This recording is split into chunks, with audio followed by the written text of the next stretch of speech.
100.9 and 107.7 Country and Community in Richland Center. Here's your Daily News Roundup.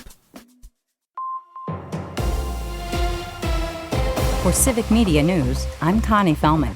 The EF3 tornado that devastated parts of Appleton and Menasha last week was one of the largest our state has ever seen, according to local weather experts. The tornado was estimated to have winds up to 140 miles per hour and was more than a mile wide at one point. It's been more than 4 decades since we've seen a tornado that strong in the area. That was back in 1984 when an F4 touched down in the town of Butamore. The EF3 that hit Shawano through Langlade counties in 2007 had higher wind speeds, but wasn't as big. In fact, forecasters say northeast Wisconsin doesn't have a recorded history of any tornado larger than what hit the valley last week. After searching throughout the weekend, the Door County Sheriff's Office says they found the bodies of 2 missing kayakers near Washington Island yesterday. 20-year-old David Thalman and 20-year-old Francesca Warwick, both from Illinois, were last seen Saturday evening. Authorities say the two were kayaking in the waters off Washington Island. They say neither was wearing a life jacket. Police from Washington Island and Gibraltar departments, as well as personnel from the Wisconsin Department of Natural Resources, U.S. Coast Guard, and several local fire departments searched for the missing kayakers late into the night Saturday and all day on Sunday.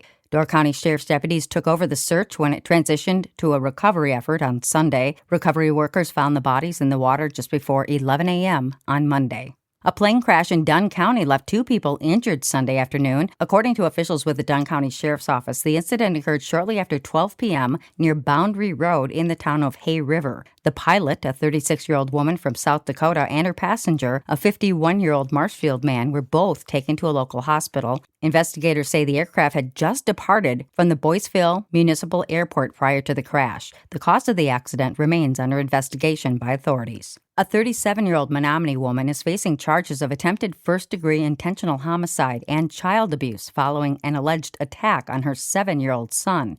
Police say they first responded to a welfare check for Emily Spaulding on the night of July 20th, but were called back to the area 2 hours later after the boy fled the residence. Officers located the child at a nearby establishment with a head wound. He told police that Spaulding had tried to stab him and struck him with a hammer.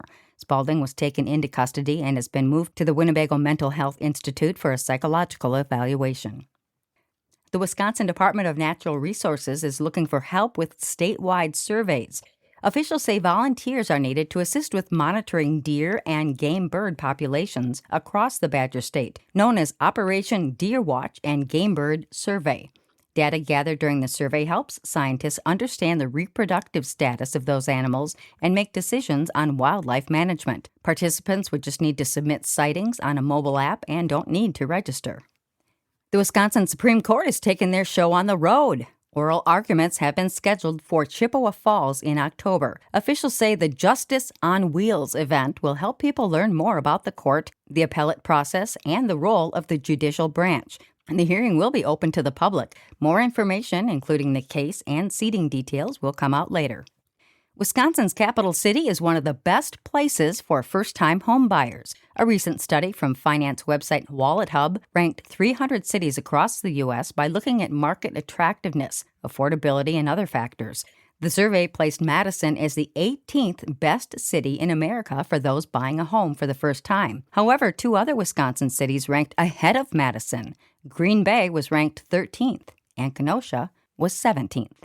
And that's your state news update. I'm Connie Fellman for Civic Media News. Brewers and Pirates tonight. Hi, I'm Mike Clemens with Sports Baseball. The Brewers will try again after losing last night 4-3 at home to the Pirates. Pittsburgh has now beat Milwaukee 6 out of 7 times so far this season. The Brewers making trades before the deadline to acquire 3 pitchers, Dustin May and Jojo Romero from the Cardinals, and reliever Antonio Zenzatella from the Rockies. GM Matt Arnold says the Brewers were in talks with several teams before the deadline. We were in on a lot of things. I think we did what we can to help the team, and you're in on a lot of stuff. There's certainly some things where you come up short and you just got to pick yourself up and dust yourself off and try to do what you can to get the next thing. And ultimately, I think we were able to accomplish a lot over the last 48 hours to get some stuff done to really help the team. Pat Murphy says they needed the pitchers. We've been riddled with injuries, obviously, to lose Priester and Woodruff out of your rotation and now you're going with 5 rookies, basically. NFL, the Packers now practicing in pads. Running back Marshawn Lloyd has been very impressive with his speed. With Sports, I'm Mike Clemens. Partly to mostly cloudy today with scattered showers and thunderstorms developing this afternoon. Our high today right around 81. Tonight, more rain and thunderstorms will drop down to the upper 50s to low 60s. Tomorrow, scattered showers, mix of clouds and sunshine with a high in the mid to upper 70s. I'm meteorologist Sean Cable. That's your news roundup for Richland Center from WRCE and WRCO. Find more news anytime at WRCO.com and WRCE.FM. Subscribe to this podcast on Spotify, Apple, or wherever you find your podcasts.